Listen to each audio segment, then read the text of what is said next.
السلام علیکم ورحمۃ اللہ۔ سامعین، آج ہم بات کریں گے کہ کیا محبوب کائنات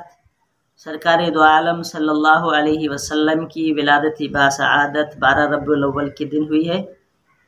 یا پھر کسی اور تاریخ کو؟ تو اس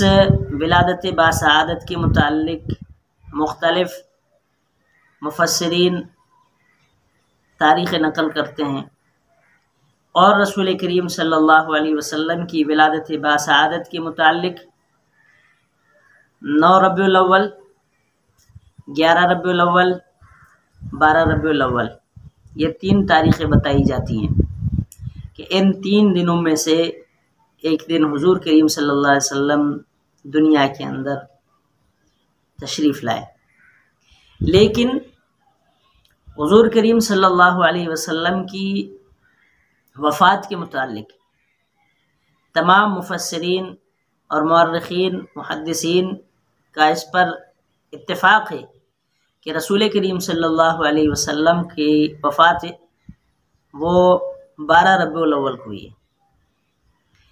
اب ایک تو ہم نے تاریخ عرض کر دی کہ کون سے دن حضور کریم صلی اللہ علیہ وسلم دنیا کے اندر تشریف لائے اور کون سے دن دنیا سے رخصت ہوئے، یہ ایک الگ بات ہوگی۔ دوسری بات، جو بھی اس وقت ہم 12 ربیع الاول کے دن یا ربیع الاول کے مہینے میں جو بھی کام کر رہے ہوتے ہیں، عید منا رہے ہوتے ہیں، اور ہم کہتے ہیں کہ یہ عید میلاد النبی ہے، حضور کی آمد کی وجہ سے ہم خوشی منا رہے ہیں، تو ہمیں یہ کم از کم اتنا سوچنا چاہیے کہ کیا یہ جو ہم میلاد منا رہے ہیں، جس حلیے میں منا رہے ہیں، جس طریقے اور انداز میں منا رہے ہیں، کہ کیا یہ رسول کریم صلی اللہ علیہ وسلم کو نبوت ملنے کے بعد 23 سال تک حضور کریم صلی اللہ علیہ وسلم دنیا میں موجود تھے، کیا حضور نے یہ دن منایا؟ اس کے بعد پھر حضرت ابوبکر صدیق، حضرت عمر فاروق، حضرت عثمان غنی، حضرت علی المرتضیٰ، یہ 4 خلفاء آئے، کم از کم ان کی 15 سے 20 سال کی خلافت چلی۔ ان ایام کے اندر، ان سالوں کے اندر کیا کسی بھی حیت کے اندر، کسی بھی شکل و صورت کے اندر، اجماعی صورت میں یا انفرادی صورت میں، کیا حضور کریم صلی اللہ علیہ وسلم کی ولادت منائی گئی، ولادت باسعادت میلاد منائی گئی؟ اگر منائی گئی ہے تو پھر ٹھیک ہے، اور اگر نہیں منائی گئی ہے، اور حقیقت بھی یہی ہے کہ نہیں منائی گئی ہے، تاریخ کے اندر، احادیث کے اندر، اصحاب کی زندگی کے اندر، صحابہ اکرام کے زندگی کے اندر، زندگیوں کے اندر کہیں نہیں ملتا کہ انہوں نے حضور کریم صلی اللہ علیہ وسلم کی ولادت باسعادت پر عید میلاد منائی ہو۔ تو ہمیں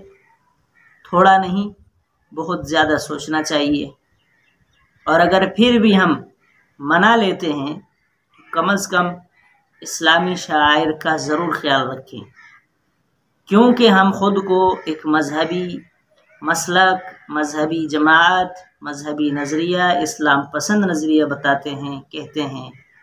تو پھر کم از کم ہمیں اس کا احتیاط کرنا چاہیے کہ ہمیں کیا کرنا چاہیے اور کیا نہیں کرنا چاہیے۔ اور جو اس وقت بدعات و رسومات اس میلاد کے نام پر منائی جاتی ہیں، بنائی جاتی ہیں، جلوس نکالے جاتے ہیں، اس سے ہمیں